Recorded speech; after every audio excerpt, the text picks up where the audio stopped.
The Galactic Academy's combat training hall fell silent as Instructor Vexthor announced the next sparring match. His chitinous mandibles clicked with what the human students had learned to recognize as anticipation. Elsa Reeves, Deathworlder, Leon Torres, Deathworlder, center mat. 300 alien cadets shifted in their seats, their various appendages rustling with nervous energy. In the 6 months since humanity had joined the Galactic Coalition, the other species had learned one undeniable truth: never underestimate a species from a Class 12 Deathworld. Elsa stepped onto the crimson practice mat, her blonde hair pulled into a tight braid. At 5'6", she was considered small even by human standards, but the way she moved made the Zenthari combat specialists in the audience lean forward with interest. Leon followed, taller and broader, his dark eyes already calculating angles and distances. Standard combat protocols, Vexthor announced. No lethal force. First to yield or incapacitation loses.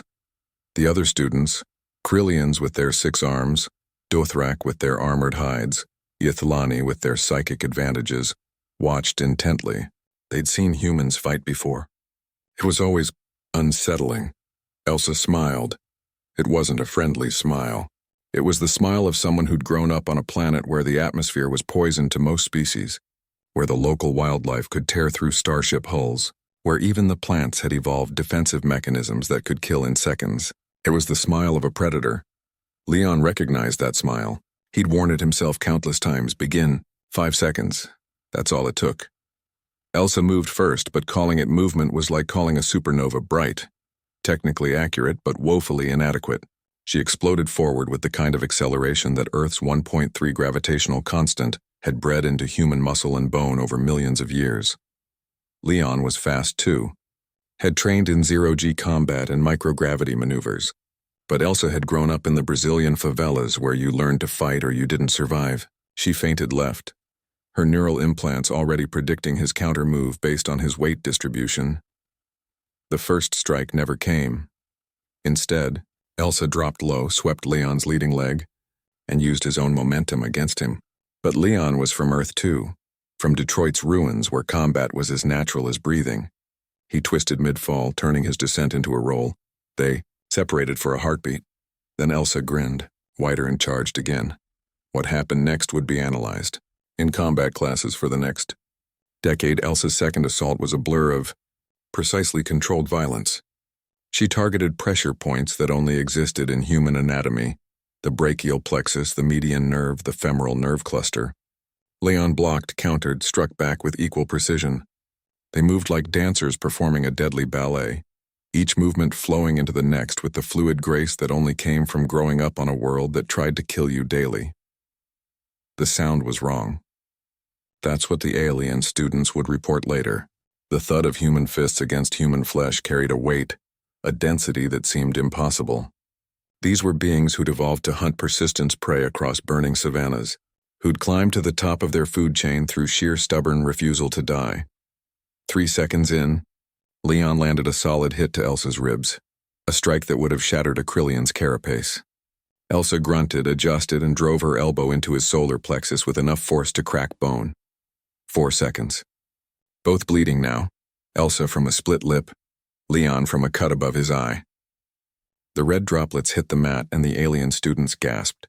Human blood was somehow more visceral, more real than the ichor or lymph of other species.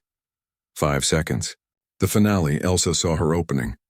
Leon had overextended on his last punch, trying to end it quickly. She stepped inside his guard, hooked his ankle, and used a judo throw her sensei had taught her when she was 8. Leon went down hard, the impact echoing through the hall like thunder. But he didn't yield. He grabbed her wrist as he fell, pulling her down with him, rolling to reverse their positions. For a moment, they grappled on the ground, a tangle of limbs and determination that spoke to millions of years of evolution where giving up meant death. Then Elsa did something that made Instructor Vexthor's breathing slits close in shock. She laughed, not a cruel laugh, not mocking. It was pure joy, the exhilaration of matching herself against an equal, of pushing her limits against someone who understood what it meant to fight. Truly fight with everything you had. Leon heard that laugh and understood. His own grin split his bloody face. They broke apart by mutual, unspoken agreement, both panting, both marked with bruises that were already forming, both carrying that strange human light in their eyes that meant they were truly, perfectly alive. "Yield?" Leon asked, breathing hard. "Yield," Elsa confirmed. They stood, helping each other up in that simple gesture, the humanity of it. The camaraderie forged in violence and respected through restraint said more about Deathworlders than any tactical analysis ever could. The floor was red with their blood. The room was silent with awe. Instructor Vexthor's mandibles clicked slowly as he processed what he'd witnessed. Winner, Elsa Reeves.